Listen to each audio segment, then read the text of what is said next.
Buenas tardes, bienvenidos a esta casa y muchas gracias por estar aquí.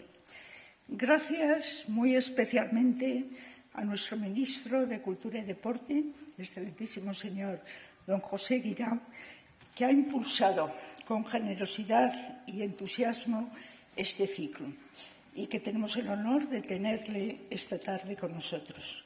Gracias al señor subsecretario, que igualmente nos ha apoyado y nos acompaña en el día de hoy, así como a las autoridades, protectores, amigos de esta Real Academia y a todos ustedes, queridos amigos, amantes de la verdad de la historia, es decir, de la importante verdad de los sucesos frente a las fábulas introducidas por la ignorancia o la malicia, como señalan nuestros estatutos de 1738, y que permiten el conocimiento de muchas cosas oscurecidas, dice el texto del siglo XVIII, oscurecidas por la antigüedad o sepultadas por el descuido.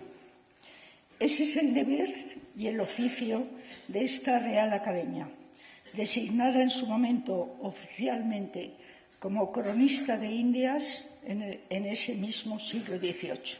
Gracias a todos por estar hoy aquí. Y gracias muy especialmente hoy a nuestro gran historiador mexicano y español, don Enrique Krause, por inaugurar este ciclo.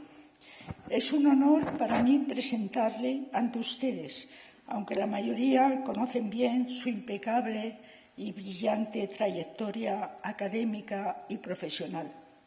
Historiador, ensayista, editor, traductor, Enrique Krause es un pensador e historiador polifacético que abarca un arco cultural y comunicante de una gran riqueza, combinando sabiamente el rigor metodológico en todos sus trabajos con la buena escritura.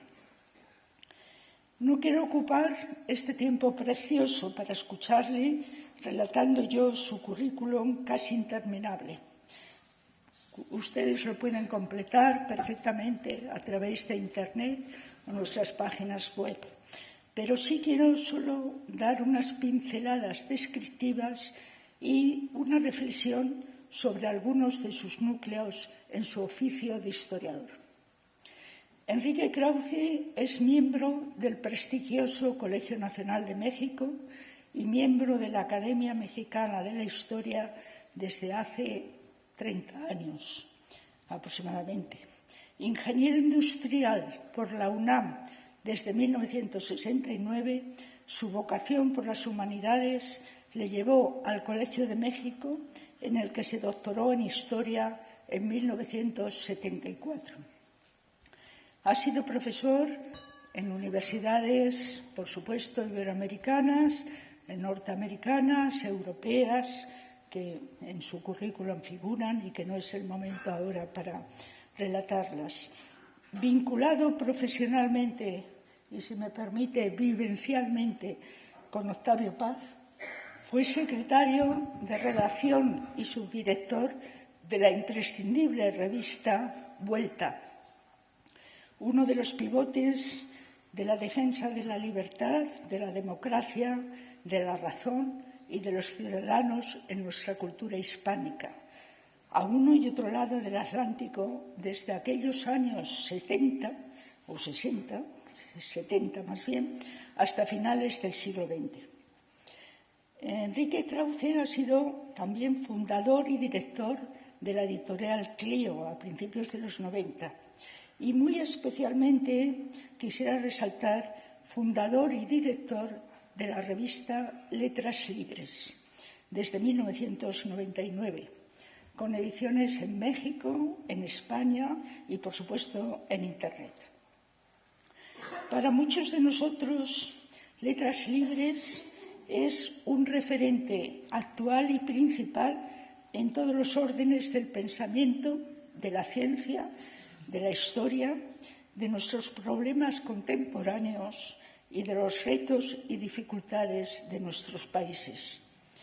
Cada mes esperamos con gozo intelectual la revista en la que además Enrique Krauze ha logrado reunir a unos equipos de jóvenes, algunos creo que nos acompañan, verdaderamente sobresalientes. El compromiso de Krauze con la educación y la importancia de una alta divulgación de la ciencia, del pensamiento crítico, de la historia común, de esa verdad de los hechos que decía Hannah Arendt, ya reivindicaba como necesaria esta gran pensadora para la supervivencia de nuestras sociedades en la Alemania nazi, cuando la verdad de los hechos son sustituidas por opiniones o mentiras, decía Hannah Arendt, hay que echarse a correr. Y así lo hizo ella.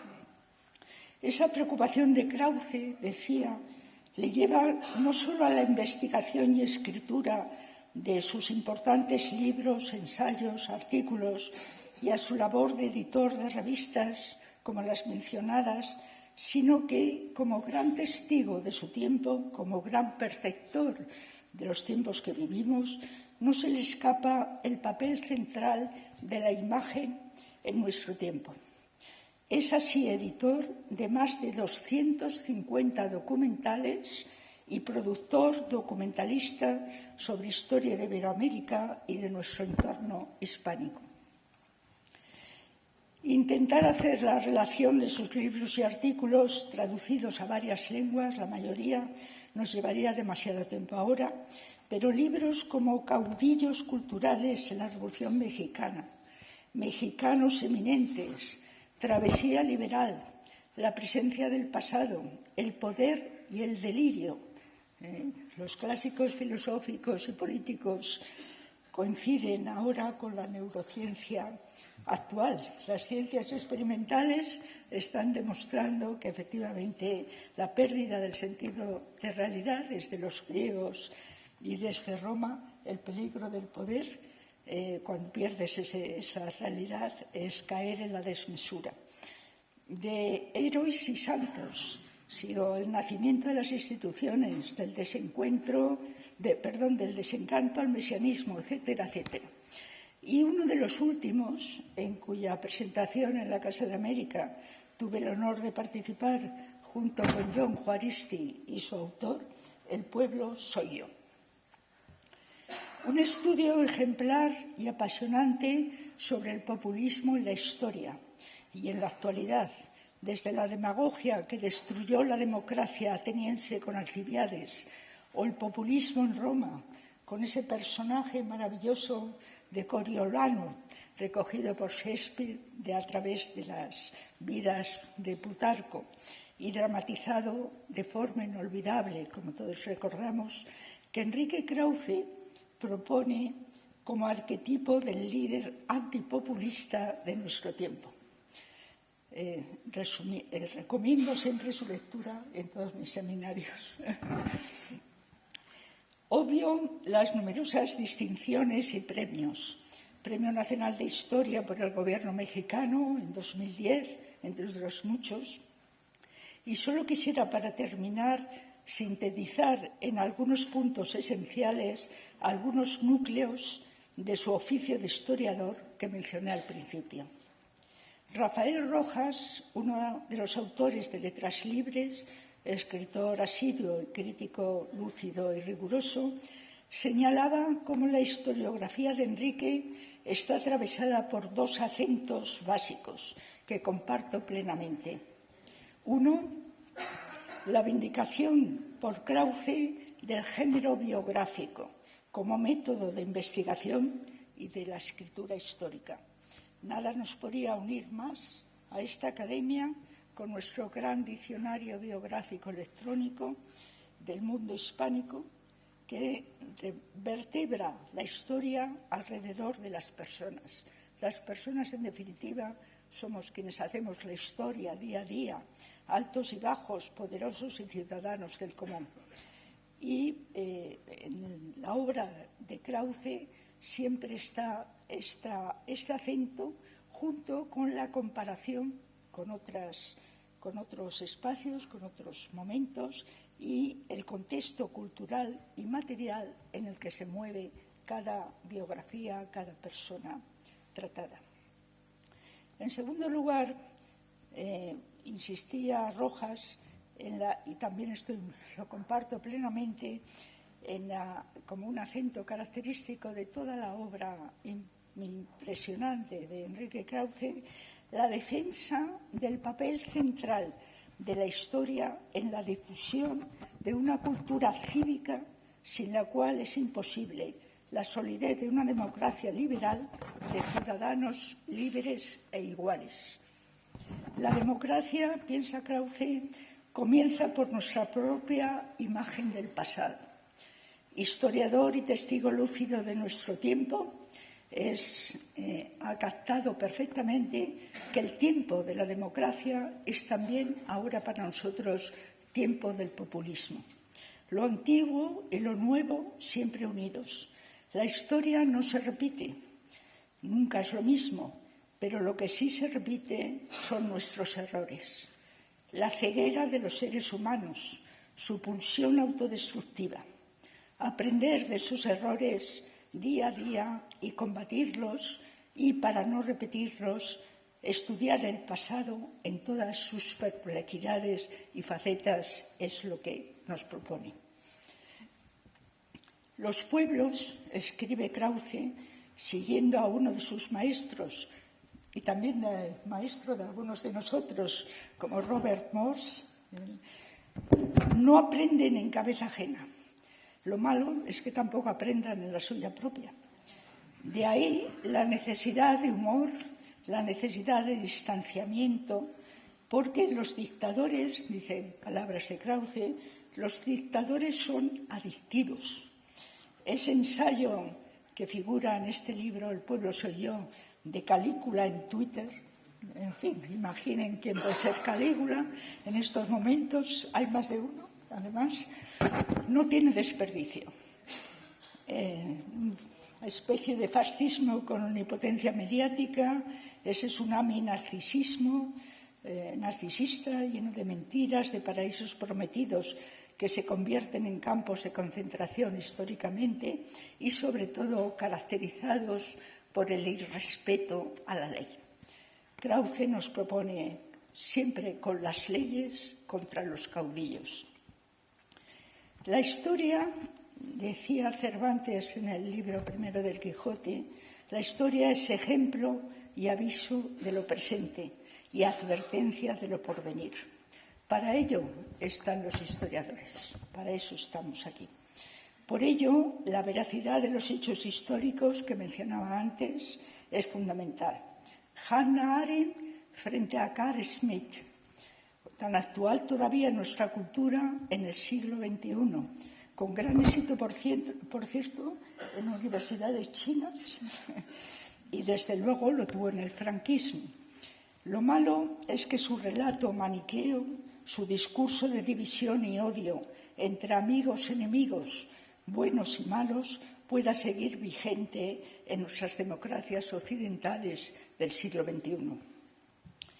La historia, en definitiva, basada en el rigor metodológico de los hechos comprobados y con una escritura que, como todo lo que atañe a los humanos, tiene siempre una significación, una elaboración del tiempo histórico, una imaginación con disciplina, que decía uno de mis grandes maestros en esta casa, lo cual no quiere decir que se permita cualquier cosa y que cualquier cosa pueda ser dicha, sino que, como nos enseñó hace mucho Karl Popper, existe un mundo 3 con sus límites y sus flexibilidades.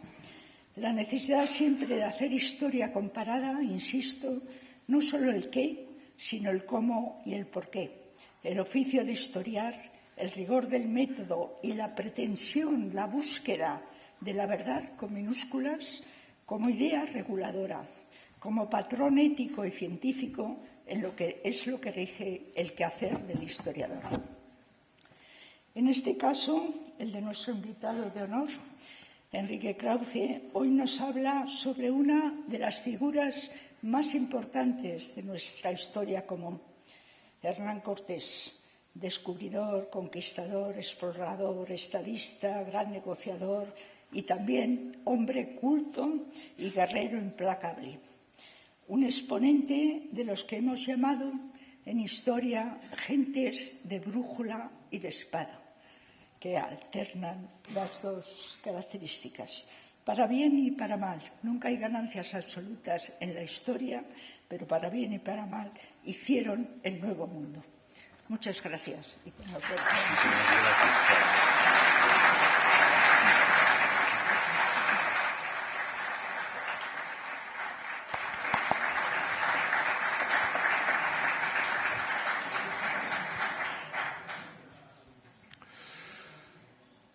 Señor ministro, señora directora, muchísimas gracias por su generosísima presentación. Señores académicos, queridos amigos, señoras y señores.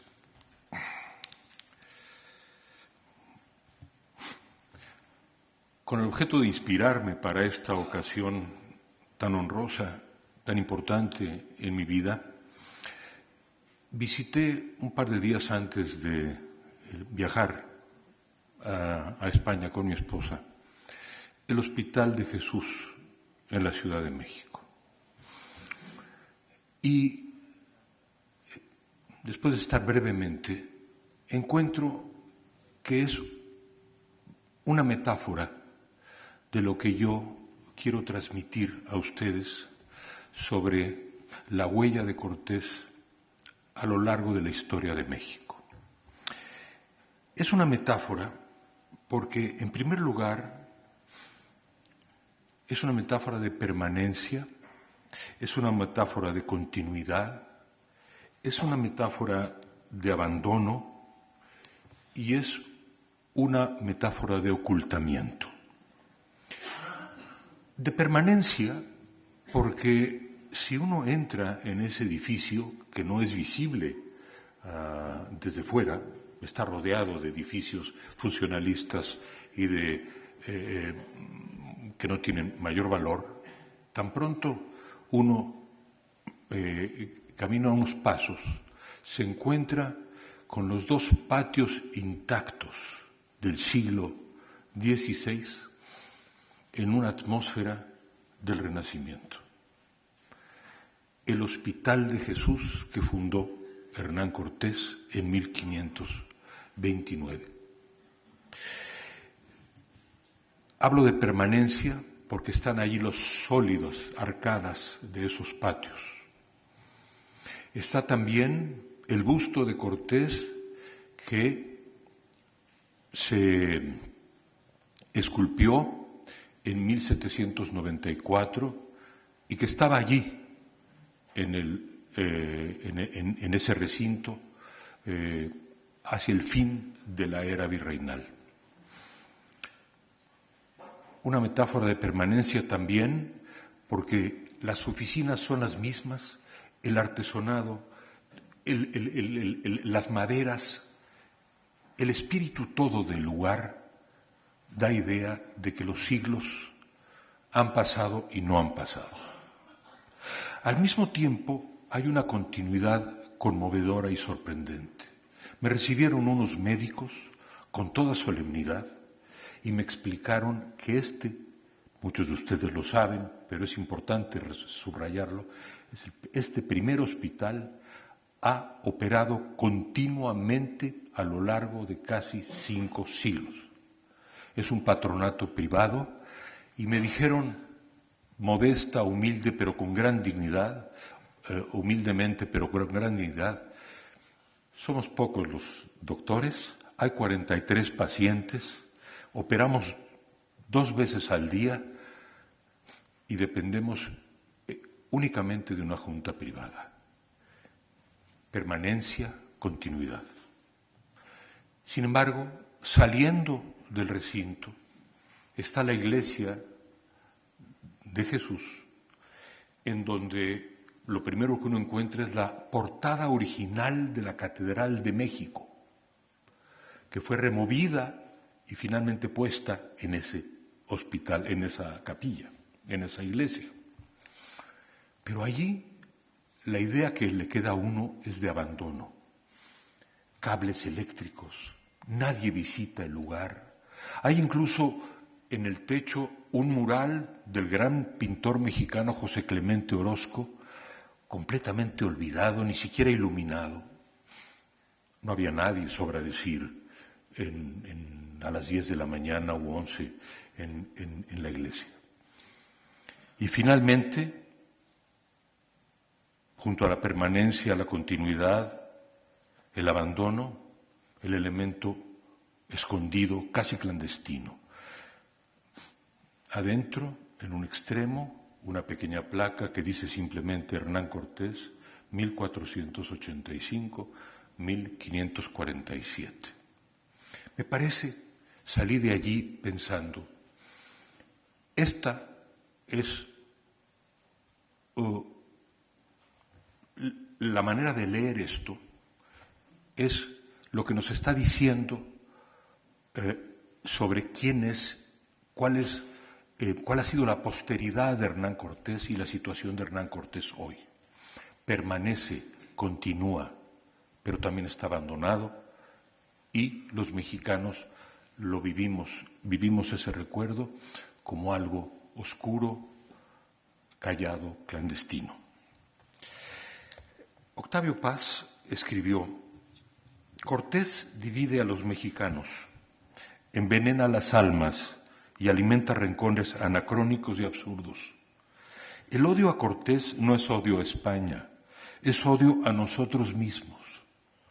El mito nos impide vernos en nuestro pasado y sobre todo impide la reconciliación de México con su otra mitad, la mitad española. ¿Cómo se construyó el mito de Cortés en México? ¿Cuál fue la historia que condujo a ese desencuentro entre Hernán Cortés y México? Ese país que con sus propias palabras, que cito ahora, se refería a la pieza que hilé y tejí. Los invito entonces a un viaje por fuerza muy rápido, esquemático, vertiginoso, por 500 años de historia mexicana. El viaje por la posteridad de Cortés en México. Esa travesía será muy historiográfica, a través de historiadores, aunque también me voy a referir a escritores y a pintores. ¿Por qué, hablando del siglo de la conquista, la posteridad de Cortés no fue plutarquiana, como la de Alejandro o Julio César? Bueno, en España encontramos parte de la respuesta. Méritos no le faltaban. Cervantes de Salazar, quizá fue el primero que mencionó a Cortés relacionándolo a mediados del siglo XVI con Julio César, pero John Eliot refiere que pudo haber leído a Suetonio, a Julio César, y yo pienso que no se trata de un paralelo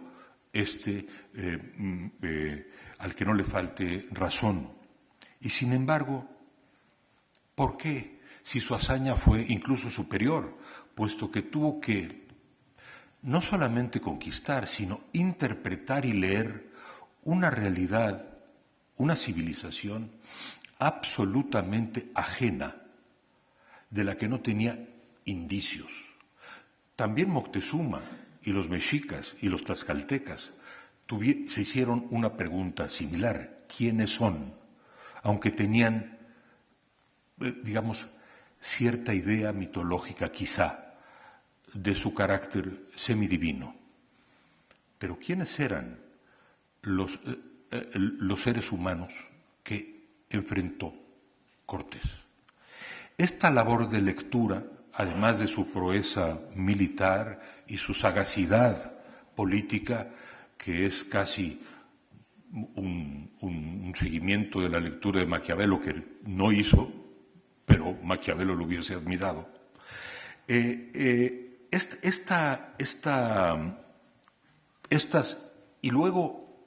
Estas hazañas, acompañadas después con el elemento de construcción, de exploración, el haber tendido una geografía política, jurídica y económica del nuevo país, haberlo vislumbrado y haber vislumbrado también la salida hacia el Pacífico, bueno, lo colocan en una dimensión única en la historia humana y sin embargo no tuvo a un Plutarco o a un biógrafo que lo pusiera a esa altura. Parte de la razón, la conocen ustedes muy bien, es la actitud de la monarquía española que, bueno, impidió, por un lado, que se reeditaran las cartas de relación, la propia difusión del primer libro, importante libro de Gómara, también fue bloqueada en un cierto sentido, hay que decir, por Felipe II.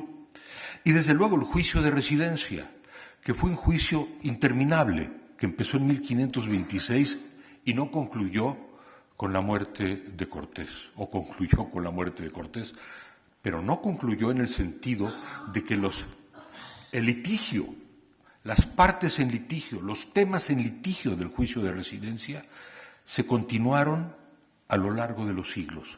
De hecho, el juicio de residencia es la pauta que muchos de los historiadores siguieron para historiar la vida de Cortés y la conquista de México. Si sumamos la actitud de la monarquía, el juicio de residencia,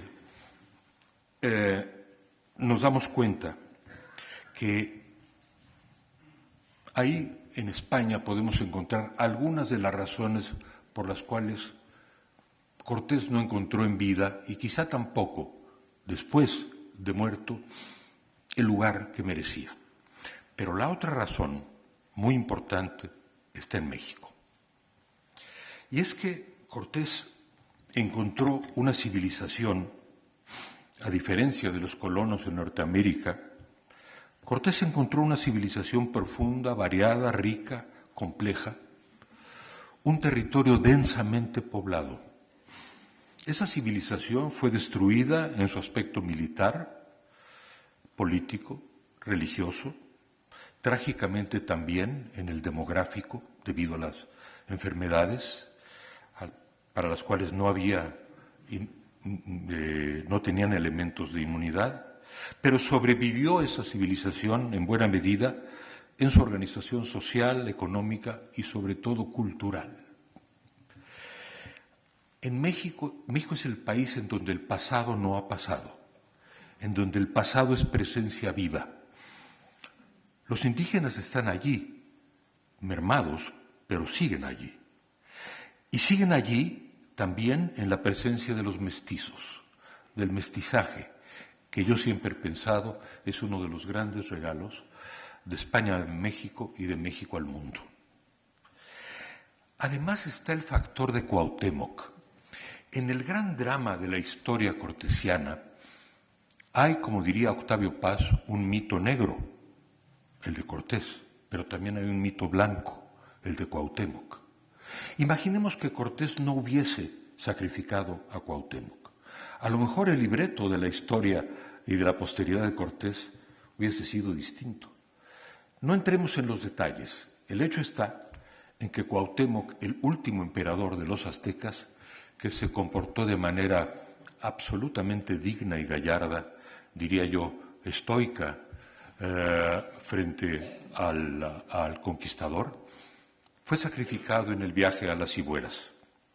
Bueno, pues no debe sorprendernos que frente a Cortés, México a lo largo de los siglos exaltó al héroe inverso, Cuauhtémoc. Cuauhtémoc es un nombre que está en las calles, en los pueblos, en las ciudades, en los nombres de las personas, tiene estatuas, obras de teatro, poemas. En cambio, Cortés tiene sitios geográficos, el paso de Cortés en medio de los volcanes, el mar de Cortés en California, el palacio de Cortés donde vivió 10 años en Cuernavaca, y probablemente paren ustedes de contar. Pero ¿a quién se debe el rescate de esa notable civilización o esa constelación de culturas que fue la civilización prehispánica en México? A los españoles, a los historiadores españoles, a los misioneros, a los frailes que escribieron la historia, especialmente a los franciscanos.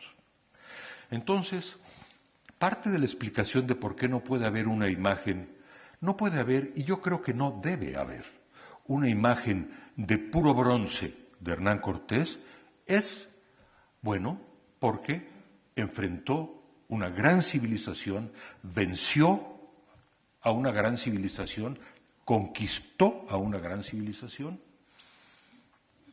y hay una memoria viva, humana, a través del mestizaje, y una memoria historiográfica de esa civilización, que es como un testigo frente a nosotros de que existió ese pasado, que no fue una Arcadia, pero que fue un pasado importante a considerar. Bueno, otra razón mexicana es que prevaleció la visión, lo que Miguel León Portilla llamó la visión de los vencidos. La visión de los vencidos es la visión de los mexicas y de los habitantes de Tlatelolco, es decir, quienes sufrieron el sitio finalmente. En el libro de León Portilla, La visión de los vencidos, encuentran ustedes toda la poesía, pero esa relación está en los libros, en el libro 12 de Bernardino de Sahagún, en los Anales de Tlatelolco. Tenemos una visión, también en Bernal, tenemos una visión y un conocimiento preciso de lo que fue aquel sitio. Y claro, la última estrofa de un poema famoso que muchos mexicanos conocemos: llorad, amigos, llorad, tened entendido que con estos hechos hemos perdido la nación mexicana. Esta es la versión indígena que prevalece desde hace por lo menos 2 siglos en la memoria mexicana. Pero hay otras versiones indígenas que no prevalecieron y que son igualmente importantes. Por ejemplo, la versión de los tlaxcaltecas, de los aliados de Cortés. Son versiones que dejaron, sobre las cuales hay libros de los propios sucesores de los señores tlaxcaltecas y de los texcocanos, y lienzos prodigiosos con la historia de cómo los tlaxcaltecas, a quienes Carlos V llamaba mis hermanos tlaxcaltecas, contribuyeron a la conquista.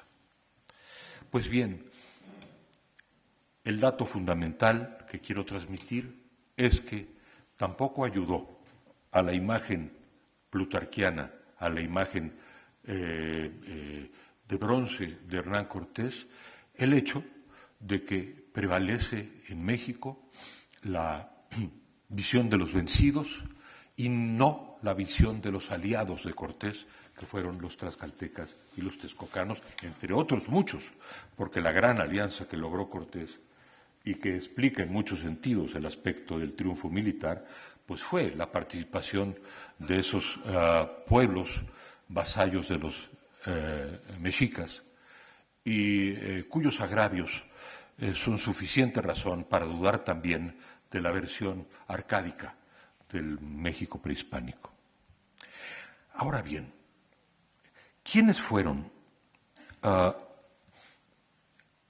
los grandes aliados de los indígenas que al mismo tiempo lo fueron de Cortés? ¿A quiénes debemos la historia del México prehispánico de la conquista? ¿Quiénes rescataron esa historia para nosotros? Los franciscanos. Y cuando en México se critica ahora en la historiografía reciente las historias de los franciscanos, hablo de cuando menos de 4, de Toribio de Benavente Motolinia. Motolinia quiere decir el pobrecito, a quienes los indígenas mexicanos adoraban justamente por su humildad. Y luego Bernardino de Sahagún, el gran compilador de la historia general de las costas de la Nueva España, Jerónimo de Mendieta, autor de la Historia Eclesiástica Indiana, y finalmente, a principios del 17, Juan de Torquemada, La Monarquía Indiana. Los franciscanos, decía yo, cuando la nueva historiografía pone en duda y piensa, bueno, en realidad fue bastante más forzada que natural la conversión de los indios. Hay muchos casos, en efecto, de coerción de parte de los franciscanos a los indios y con delaciones vergonzosas de parte de los hijos de esos indígenas. Pero yo quiero confesarles a ustedes, la palabra confesión es muy buena en este contexto, que a mí me sigue emocionando muchísimo la historia escrita por los franciscanos.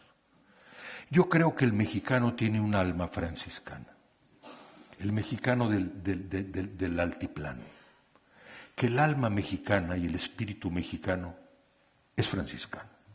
Yo creo que los franciscanos fueron los fundadores espirituales de México.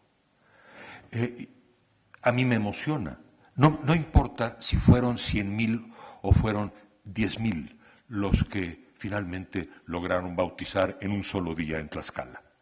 A mí lo que me importa es que esa impronta franciscana está en el alma mexicana. Y en ese sentido creo que fue una de las, de las ideas geniales de Cortés, porque traía consigo ya a 3 eminentes franciscanos flamencos, pero es famosísimo el lienzo en donde llegan los 12 frailes franciscanos, 12 naturalmente como los apóstoles, se arrodilla frente a ellos, y esa es una imagen repetida a lo largo de los siglos. Cortés, son muchas las anécdotas de Cortés humillándose frente a ellos, y los indios de México tomaron buena cuenta, buena nota del respeto que tenía hacia ellos. Decía Sahagún, los indios mexicanos son religiosísimos, lo dice así. Bueno, Cortés supo leer esto.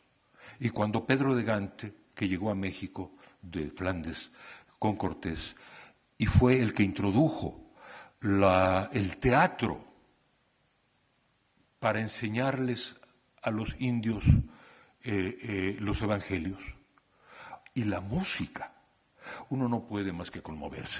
Así que en ese sentido a mí la crítica de la historiografía, fría historiografía moderna, no me convence ni mucho ni poco. ¿Qué decían los franciscanos de Cortés?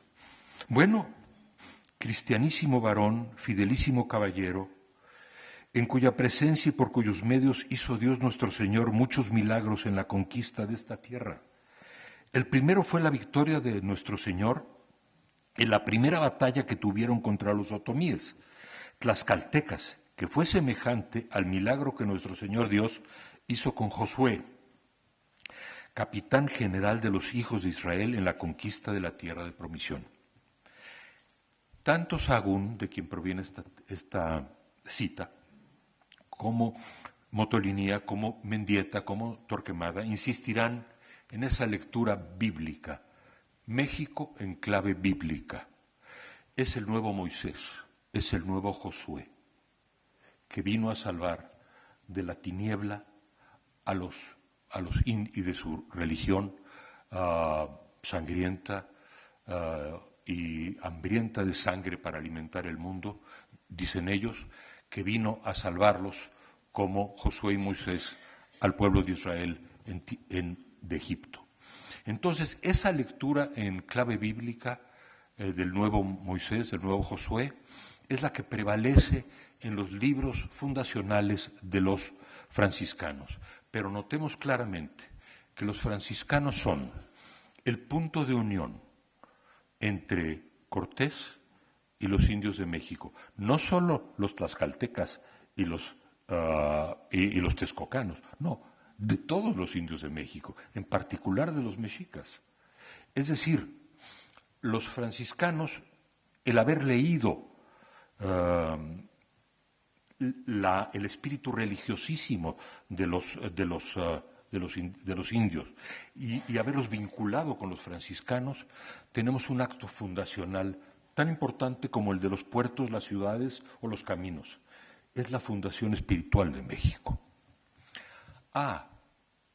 Esto hubiera sido suficiente para la imagen plutarquiana y del busto que estamos imaginando, pero hubo alguien más que tenía una lectura bíblica de Cortés y la conquista. Claro está, es el gran adversario de los franciscanos. El gran adversario de los franciscanos en México, en donde hay una polémica feroz entre los franciscanos y este grandísimo personaje de la historia española y universal, que naturalmente es Fray Bartolomé de las Casas. No solo por su amistad con Carlos V, no solo por su gran influencia en los años 40 con las leyes nuevas, no solo por todo lo que logró.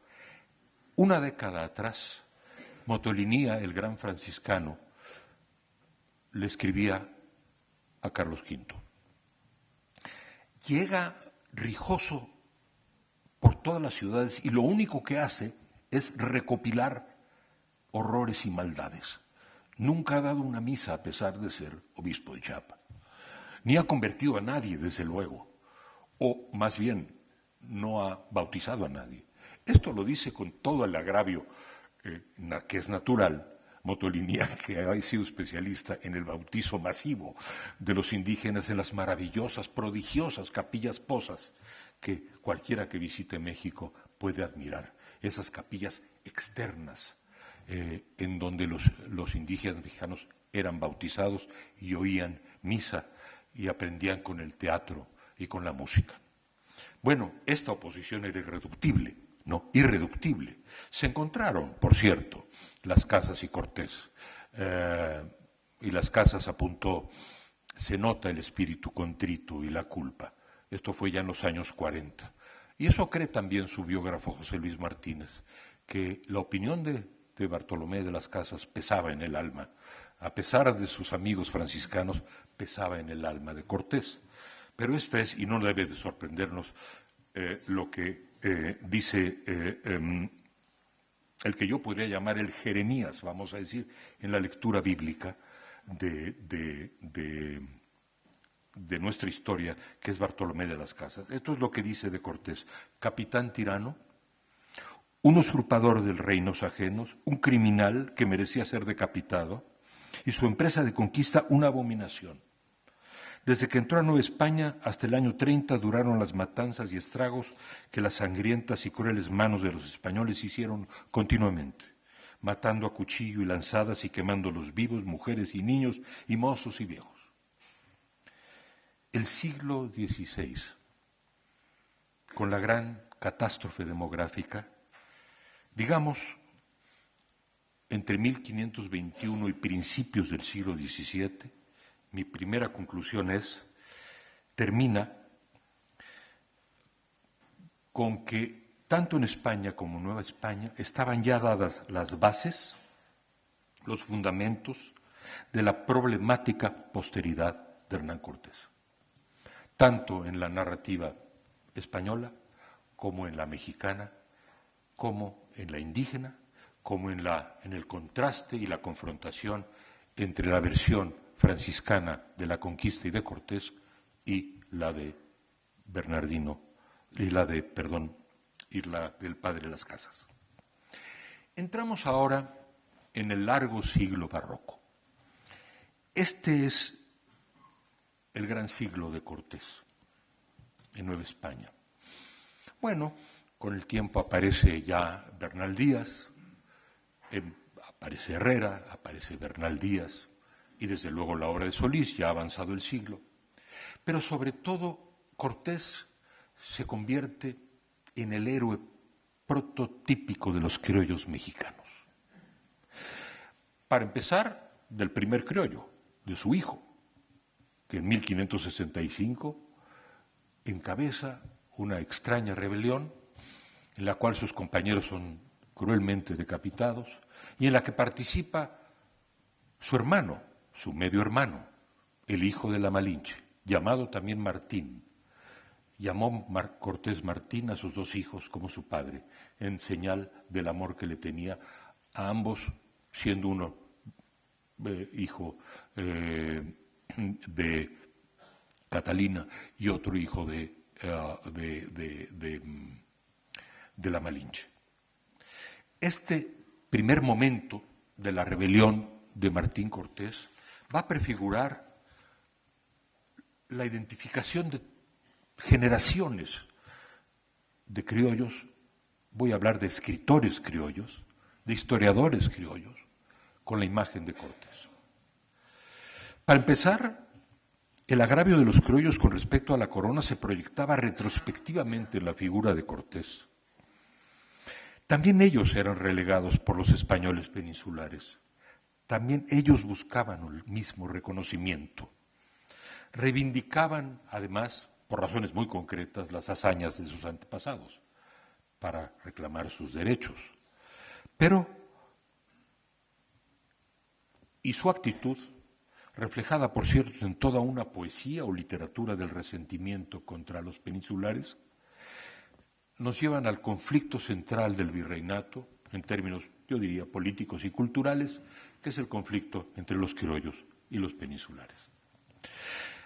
Daré algunos ejemplos de escritores criollos, estimables escritores criollos, que sin embargo no alcanzan a crear una épica literaria de la conquista. Y allí puedo mencionar, por ejemplo, a Juan Suárez de Peralta, que escribe una gran loa de Cortés, era su sobrino político y tenía razones para recelar de él, puesto que podía pensar que Cortés había tenido algo que ver en la muerte de su tía, doña Catalina, y sin embargo escribe una gran loa de Cortés.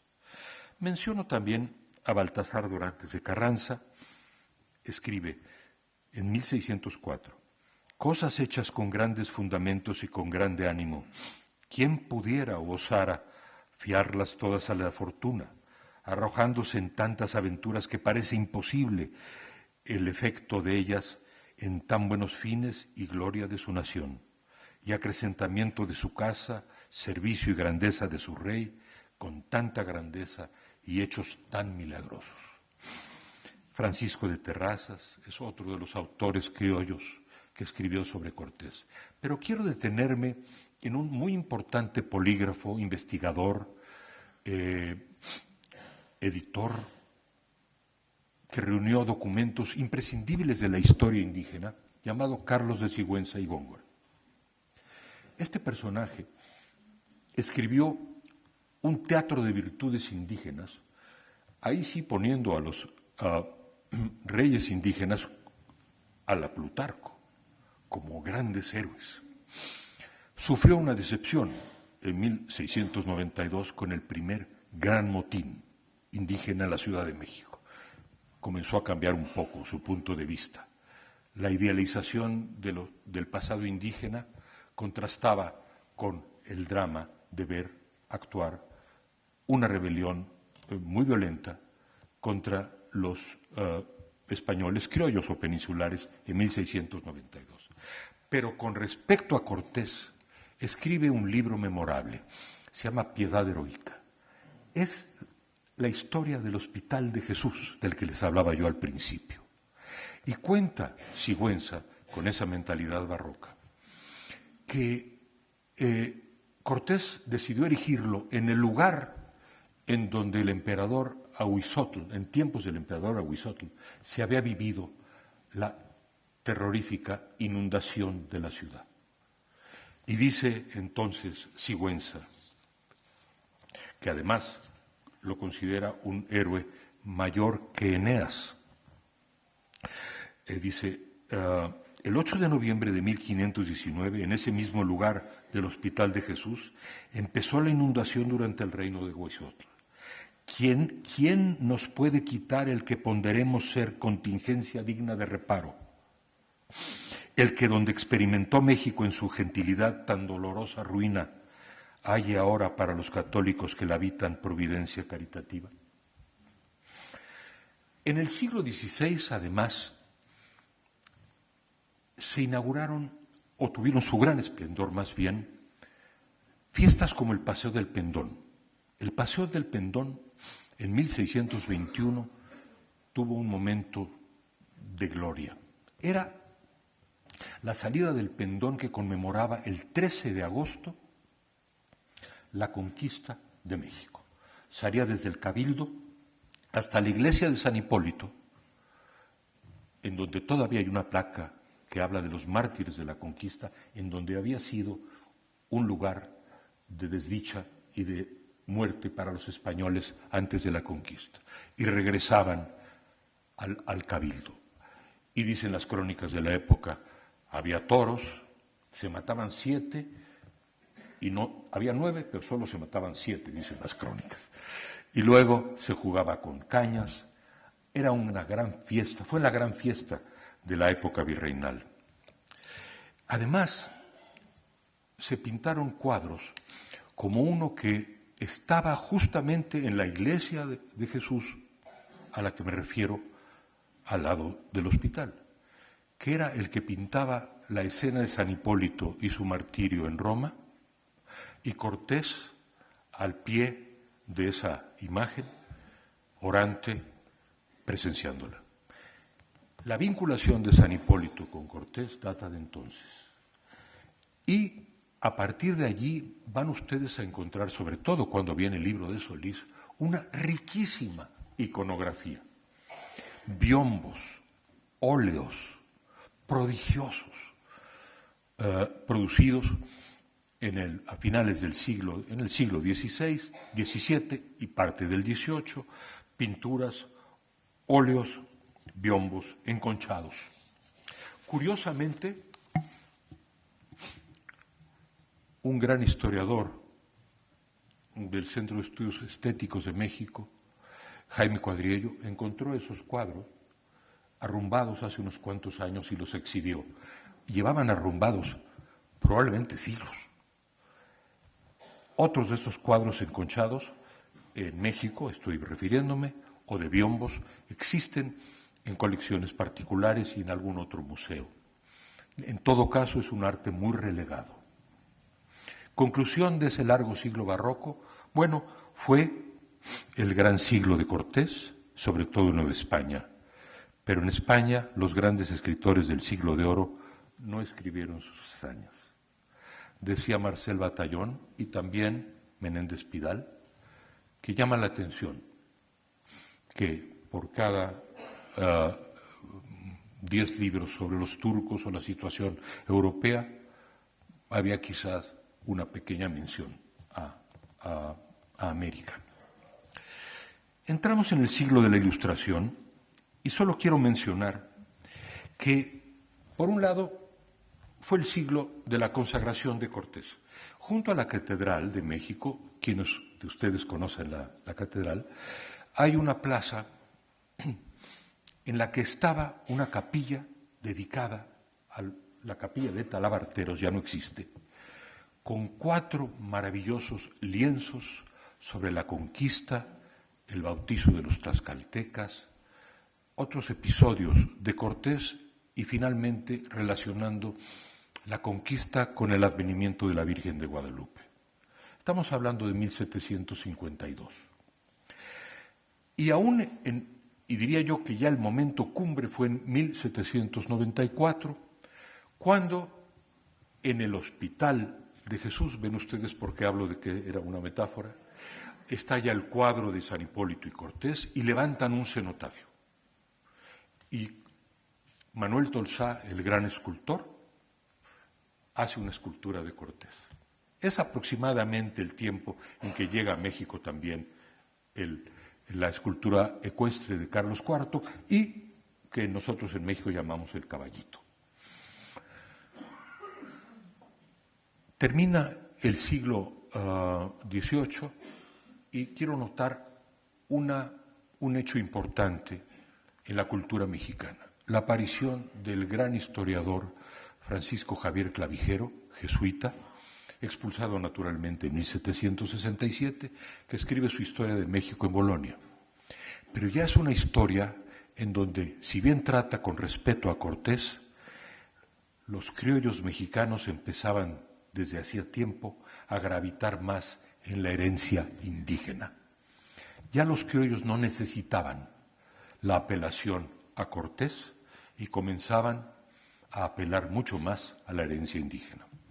Bueno, y ahora entramos al siglo de las luchas y al siglo de las querellas y al siglo donde esto se pone difícil, enconado, sangriento. Es el siglo de la construcción mitológica de Cortés al que se refiere Octavio Paz. ¿Cómo empieza el siglo XIX en 1810? Bueno, con la Guerra de Independencia, que dura hasta 1821. Y si bien no en los ejércitos de Hidalgo, sí en los de Morelos, hay referencias a Cuauhtémoc, a Moctezuma, y se lee ávidamente entre los insurgentes a Bartolomé de las Casas. Ven ustedes como en cada uno de los presentes de México el pasado sigue presente. ¿Cuál era la gran lectura que se introdujo durante la independencia para animar o para darle sentido a la independencia como una reversión de la conquista? Nada menos que la brevísima historia de la destrucción de las Indias.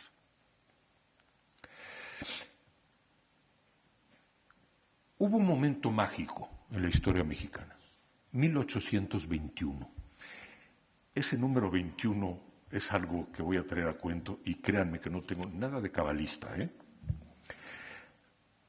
Fue, según muchos historiadores, el año más feliz de la historia de México, el año de la Unión, y España pudo haberlo hecho más feliz aún si hubiese hecho caso, como muchos mexicanos a lo largo de los siglos han recordado, al conde de Aranda, y se hubiese enviado a un Borbón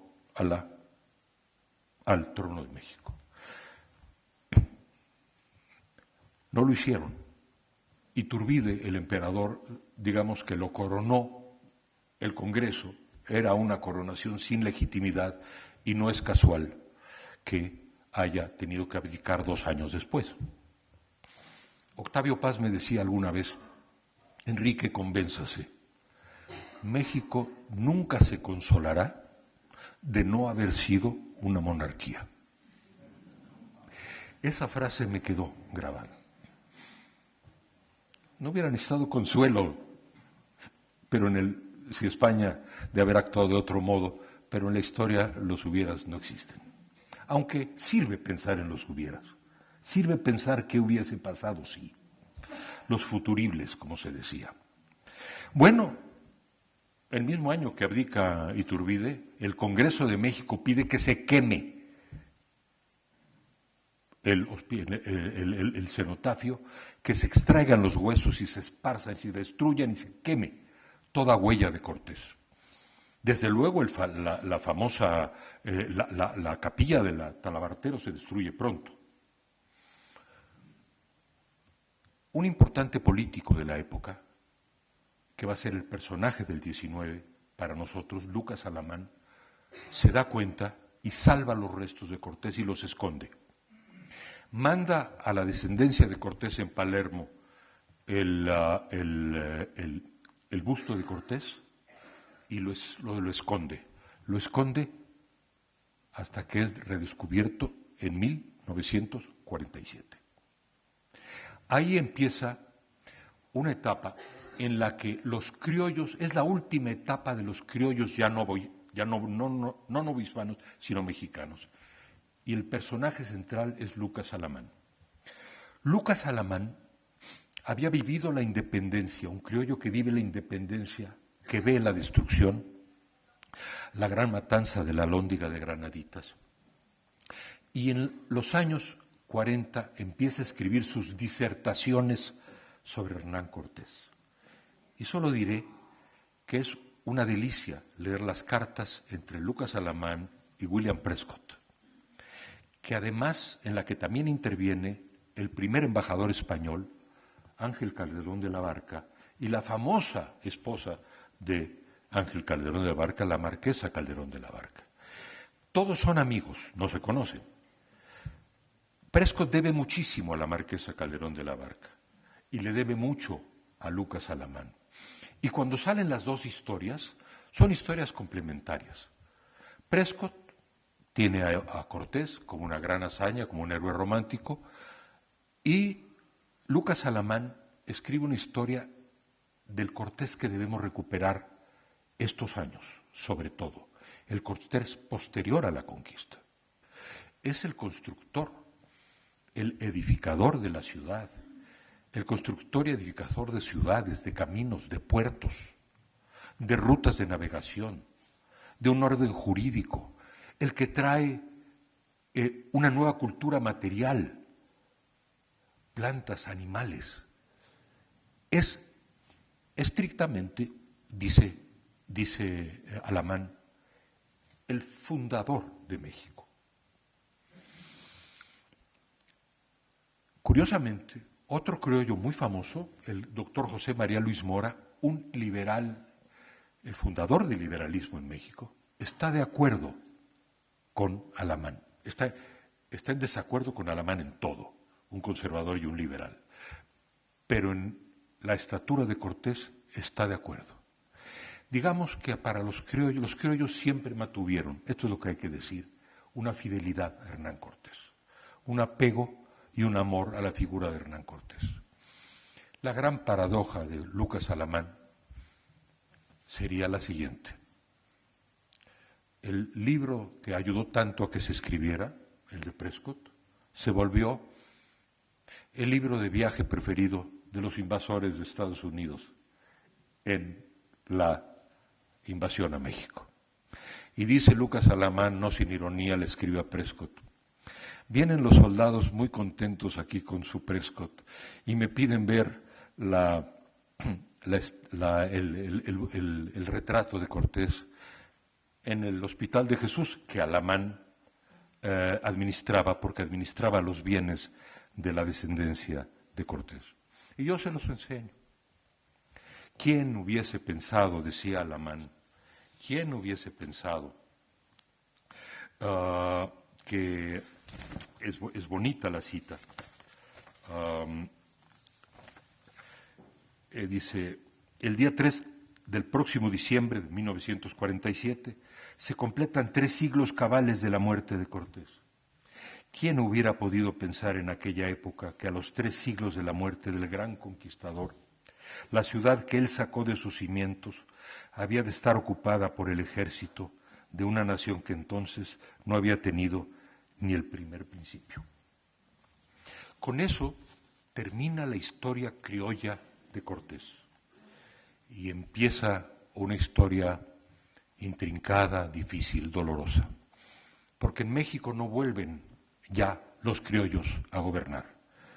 A partir de la Guerra de Reforma, una guerra civil, cuyo centro era el conflicto entre la Iglesia y el Estado, una guerra que duró de 1857 a 61 y luego se continúa con la intervención de Maximiliano francesa hasta 1867, en esa década, son los mestizos acaudillados por un indígena, por Benito Juárez, los que toman el poder. Es un cambio muy profundo y muy importante en la historia de México. Por ejemplo, la separación cabal de la Iglesia y el Estado, las primeras leyes civiles. México se constituye como una república federal, una república representativa. Hay un poder judicial, hay un poder legislativo. Yo siempre volteo a esa época como la época dorada, en el sentido político. Es la época dorada del liberalismo mexicano. Pero ¿qué pasó con la imagen de la conquista y de Cortés? Se construye desde entonces la idea, justamente la idea contraria a la de Alamán. Y en los decenios siguientes encontramos una imagen que contrasta violentamente y que vuelve otra vez a la narrativa de Fray Bartolomé.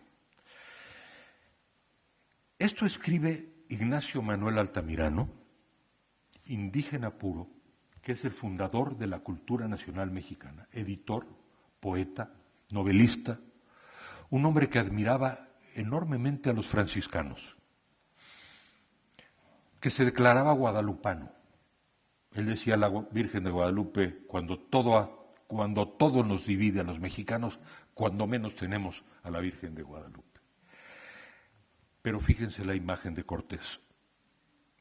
Y conforme vamos avanzando y llegando al siglo XX, se dan ustedes cuenta por qué Octavio Paz escribió que se trata de un mito conflictivo que tenemos que desentrañar mediante el conocimiento histórico. Dice, el héroe se desvanece en el proceso y aparece en toda su desnudez el bandido.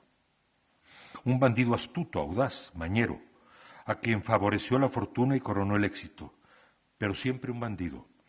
Y nada importa que obtuviese merced a sus informes y a la ofrenda de una colonia sometida por sorpresa el título de marqués. Porque eso no es raro, ni que se improvisara una riqueza colosal con el producto de sus rapiñas y con el despojo de los vencidos, porque era natural, ni que fuese ensalzado por plumas venales y adulado por la opinión engañada o seducida, la cual tampoco tiene nada de extraordinario. Un bandido, dice Altamirano. Por cierto, esta imagen del bandido no es de él. Curiosamente, estos liberales leían mucho en esa época a Enrique Heine, el poeta alemán, que había escrito un famoso poema llamado Vitzli-Putzli, esa extraña traslación al alemán del Huitzilopochtli. Y en ese poema del romancero de Heine dice, en su cabeza llevaba un laurel y en sus botas brillaban espuelas de oro, y sin embargo no era un héroe, no era más que un capitán de bandoleros. Por fortuna, y aquí viene la luz después de tanta tiniebla, en la época de Porfirio Díaz surgieron varios historiadores, pero quiero nombrar a dos, que fincaron la historiografía moderna de México. Son nombres que me hubiera gustado que resonaran en esta Real Academia en su tiempo, porque lo merecían. Pero me emociona mucho mencionarlos aquí. Solo mencionaré a dos, Manuel Orozco Iberra y Joaquín García y Casbalceta. Manuel Orozco Iberra escribió la historia de ese México antiguo, antes y durante la conquista, suave y respetuosamente ladeada del lado indígena. Orozco Iberra es un historiador que introduce en 1881 equilibrio. Por ejemplo, dice, vencidos y vencedores fueron grandes, pero la admiración no debe ofuscar la verdad, y la compleja verdad estaba igualmente distante de ambas banderías. Es un crítico ponderado de Cortés.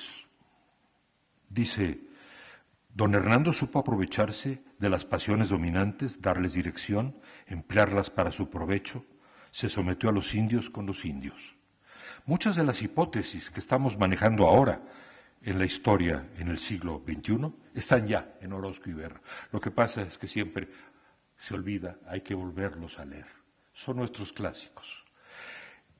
No tiene miedo Orozco Iberra de hablar del horrendo culto religioso de los mexicas. Y considera que finalmente fue un progreso civilizatorio, cosa que evidentemente yo también creo, un adelanto de la humanidad. Admira la defensa, asombra a aquella tribu indómita, inspira respeto, entusiasmo, la noble figura de Cuauhtémoc, el ardido defensor de México, el indomable caudillo de la libertad. Toda nuestra admiración para Hernán Cortés, pero no nuestro amor, dice Orozco Iberra. Del otro lado, la figura extraordinaria de Joaquín García y Casbalceta. Él solo, hacendado e historiador, nacido en 1825, expulsado como todos los españoles de México en 1829, regresa con sus padres y se hace cargo muy joven de la empresa de sus padres en Cuernavaca. Cuernavaca, el mismo lugar en donde Cortés tenía su palacio. Cuernavaca, el mismo lugar en donde Alamán escribió sus disertaciones. Cuernavaca, las haciendas aledañas a Cuernavaca, el mismo lugar en donde Joaquín García Casbalceta escribió su obra magistral. ¿En qué consistió? Bueno, este hombre, solo él, recobró toda la historiografía, o básicamente la historiografía, del siglo XVI en Nueva España. Fue editor, impresor, biógrafo, historiador.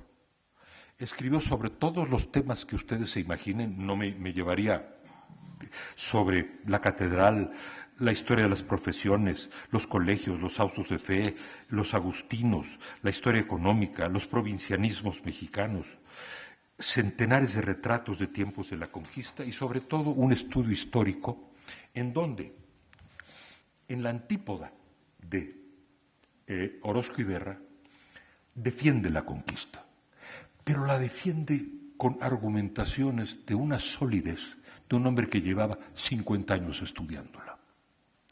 Y estos dos hombres, García Casbalceta y Orozco y Berra, son, digamos, los pilares y fundadores, junto con otro personaje que solamente mencionaré por su nombre, José Fernando Ramírez, que recobró toda la historia de los franciscanos y la historia prehispánica, son los fundadores de la historia profesional. Son nuestros pares, son nuestros académicos que están aquí en espíritu. Gracias a ellos, el siglo XIX, que nunca termina en 1900, ni en México, en ningún lado, en México, por lo visto, termina en el año 10 y luego algo pasa en el 21. El caso está en que el siglo mexicano terminó en el año 10 con una visión de concordia histórica. A Justo Sierra, historiador y educador mexicano, se le ocurrió organizar las fiestas del centenario de la independencia. Y ahí tienen ustedes el desfile del pendón, pero es el pendón, ya no del pendón antiguo, sino del pendón de la independencia, y está Cortés, y la Malinche, y Moctezuma, y todos los personajes de la historia. Ahí están las fotografías prodigiosas, y se abrazan, y caminan, y la gente aplaude, y don Porfirio Díaz, muy contento de esta festividad, porque era el 15 de septiembre, o la madrugada del 16, día de la independencia de México, y casualmente también día de su cumpleaños. México parecía haber llegado al momento de la concordia. El embajador Marqués de Polavieja, español, acude y con emoción le da a Porfirio Díaz la espada y los estandartes de Morelos. Era la reconciliación simbólica en los hechos, en el desfile, nuevo desfile del pendón, desfile de la independencia de España y México. Por fin Cortés sale a cabalgar y abraza a Moctezuma. Y ahí está la Malinche junto a él, observando la escena. ¿Qué ocurrió? Como ocurre en la historia de México con frecuencia. Bueno, que poco más de 2 meses después, los fuegos de artificio de las fiestas del centenario siguieron los fuegos de verdad de la Revolución Mexicana. 1910, 1921. Un momento mágico, 1921. Había terminado la Revolución Mexicana. Llega a la Secretaría de Educación el célebre filósofo y educador José Vasconcelos. ¿Y qué intenta? Intenta la definitiva conciliación a través de la cultura. Reconoce la cultura española, la cultura clásica, la cultura de Oriente, la cultura indígena. Es como un ecumenismo nuevo. ¿Y a qué recurre Cortés desde 1921? A la pintura mural. con espíritu franciscano, le regala a los muralistas, a Diego Rivera y a Orozco, los murales de educación y de la preparatoria para que pinten la gesta de la revolución como pintaban los franciscanos el Evangelio. Además, inventa la figura de los maestros misioneros, que salieron por todo el país, a recorrer, a llevar la buena nueva del alfabeto y de los libros. ¡Qué año maravilloso el 21! Vean ustedes la progresión. 1521, 1621 el pendón, 1721 el momento de la decadencia del pendón, 1821 la invitación, el gran momento de fe y de esperanza de México, de la reconciliación con España, es cuando Iturbide dice: somos el tronco y la rama, no nos vamos a separar. Pero se troncharon, se separaron. Y Vasconcelos llega después de la Revolución a proponer de nuevo la idea de unión. Pero aquí el libreto de la historia mexicana tenía guardadas algunas sorpresas. ¿Dónde ocurre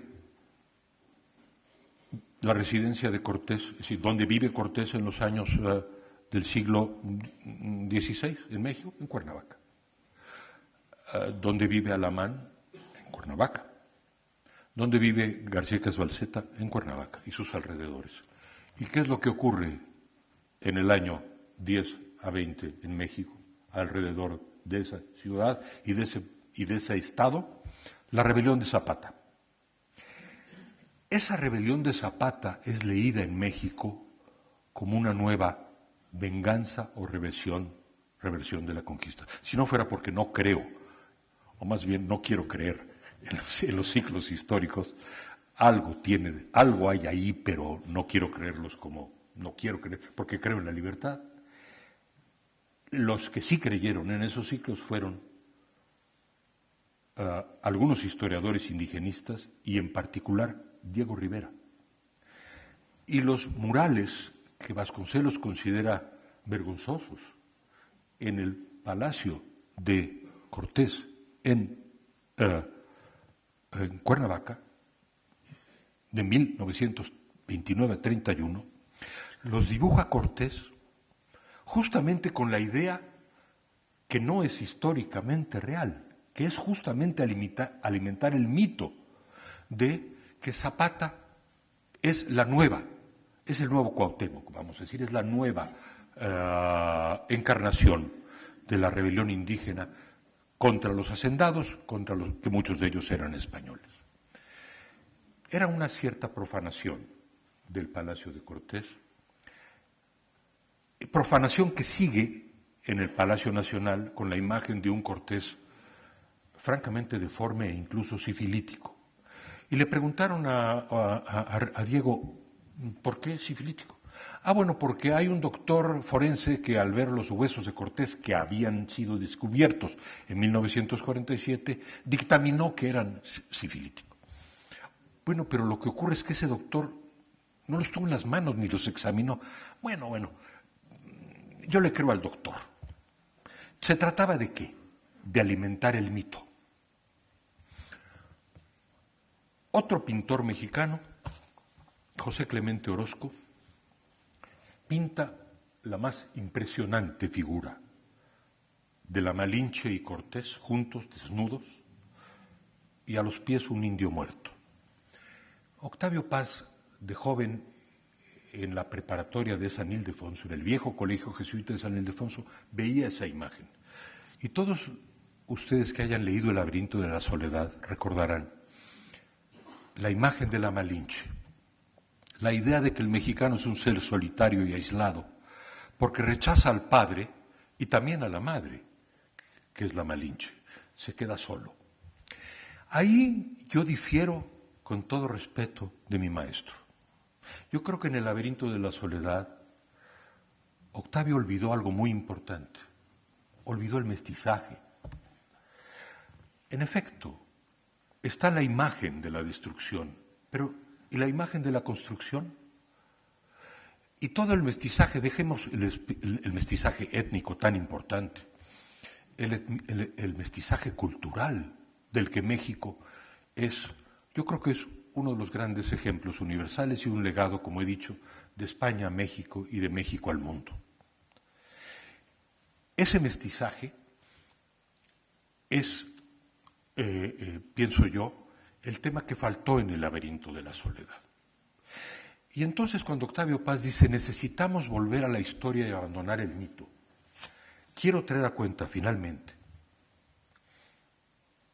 que es allí, en la historia, a los historiadores, a los que nos corresponde la palabra hoy. Así como García Casbalceta y Manuel Orozco Iberra, en su labor solitaria, trabajaron en el 19.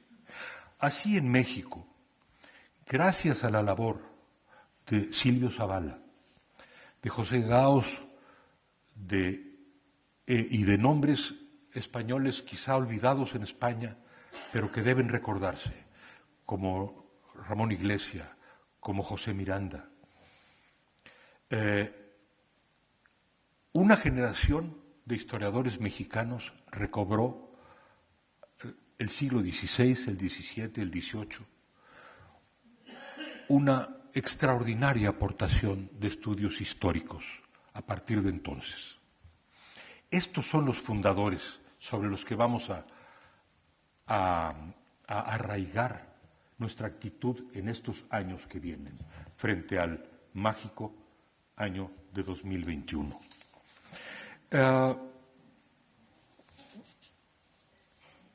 Decía Paz que el único modo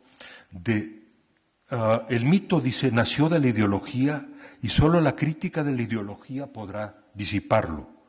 Cortés debe ser restituido al sitio al que pertenece con toda su grandeza y todos sus efectos. Debe ser restituido, decía Paz, a la historia. Bueno, quien contribuye mucho a restituirlo es José Luis Martínez. Es una biografía que yo no considero definitiva, pero una gran biografía, que a la manera de Orozco Iberra, lo que hace es compulsar las distintas versiones y documentos. José Luis no se erige en juez, o era un hombre tan discreto, lo conozco, es el padre de mi esposa, estoy haciendo muy merecida mención de tu padre. José Luis empeñó muchos años en reunir los documentos cortesianos y luego los va cotejando, describiendo con cuidado y luego de manera muy discreta, a veces desliza un pequeño juicio. Es una gran recopilación de documentos, es mucho más que eso, es una biografía, pero es una biografía, diría mi maestro Luis González, que hay historiadores del verbo y historiadores del sustantivo. Esta es una biografía del verbo, del sustantivo. El verbo es la acción, es como el libro de Hugh Thomas, es la acción.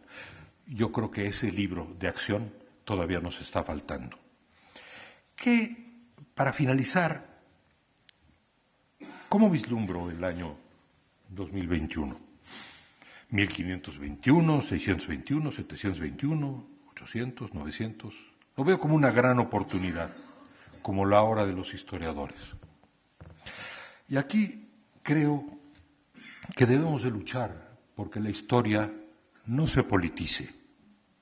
La historia para el saber, no para el poder. Menos estatuas, más estudios. Contra los hispanistas y los indigenistas, que son ambos representantes del fanatismo de la identidad, lo que necesitamos es conocimiento histórico y búsqueda honesta de la verdad histórica. Proyectos no van a faltar. Hay que retomar el impulso de aquella generación de historiadores, el impulso del siglo XIX y el impulso del siglo XX. Estoy hablando de México y también de España. Propiciar un debate de altura en los centros académicos. Alentar nuevos estudios cortesianos, por ejemplo, los que Carmen Martínez ha hecho sobre Veracruz en 1519. Es notable todo lo que todavía puede descubrirse sobre este gran descubridor. Esto es lo que debe alentarnos. Llevar una historia de la conquista, o como quiera llamársele, quizá debe llamarse de algún otro modo, no sé, yo la llamo historia de la conquista, al gran público de manera equilibrada, atractiva, veraz, fiel. Creo que es el momento de pensar en publicar el juicio de residencia. Hugh Thomas tenía ese sueño. No sé cuántas veces llegué a ver a Hugh Thomas en México y en España, acariciando el sueño de publicar el juicio de residencia. Publicarlo en papel quizás sería innecesario, pero con todos los instrumentos actuales sería maravilloso publicarlo. Y con índices y con buscadores sería extraordinario, la verdadera fuente para esa biografía que creo que todavía está faltando. Hay que apoyar el índice de documentos cortesianos que está en puerta, el diccionario de conquistadores. Hay que ver ediciones y reediciones. Hay que recobrar a España y a México como los dos ejes de la globalidad, que ahora todo el mundo habla de ella, pero fue España la que inventó esto. Cortés fue un personaje central y México fue un gran eje. Y finalmente, como biógrafo, como hombre de libros, finalmente, sí, necesitamos una biografía definitiva y un historiador que empeñe una década o 2 décadas, no sé cuánto tiempo en hacerla. Comencé esta conferencia recordando mi visita al Hospital de Jesús. Metáfora, dije, de la posteridad de Cortés. Bueno, yo quisiera mencionar aquí también otra visita que es una metáfora, que yo hice hace muchos años con mi padre y con mi hijo, en el 93, a Castilleja de la Cuesta, y me conmovió ver que ahí había plantado Hernán Cortés ese árbol de zapotes mexicanos, que claro no pueden darse, con dificultad se dan en México y en Cuernavaca, pero no podían darse, pero ahí lo tenía, y varios monolitos aztecas que él tenía. Siempre tuve interés de saber los más secretos de estas partes que me fue posible, y sentí lo que muchos mexicanos pensamos sobre Cortés, que este gran conquistador también fue conquistado. Es un conquistador conquistado por la profunda y por los aspectos más luminosos, digamos, de la cultura mexicana que sigue viva y que a través del mestizaje y a través de los siglos sigue viva. ¿Qué biografía definitiva de Cortés estoy vislumbrando? A un joven que no la intente a la manera de Carlyle. No queremos una estatua literaria, no queremos una historia de bronce, no queremos a la encarnación de la conquista, ni a la esencia hispana, ni a la esencia de la fe. No un mito, ni un instrumento de la ideología. No un capitán de bandoleros, pero tampoco un ser providencial. Un hombre de carne y hueso. Un hombre de aquel tiempo, en cierta medida, un hombre de todos los tiempos. Hernán Cortés. Muchas gracias.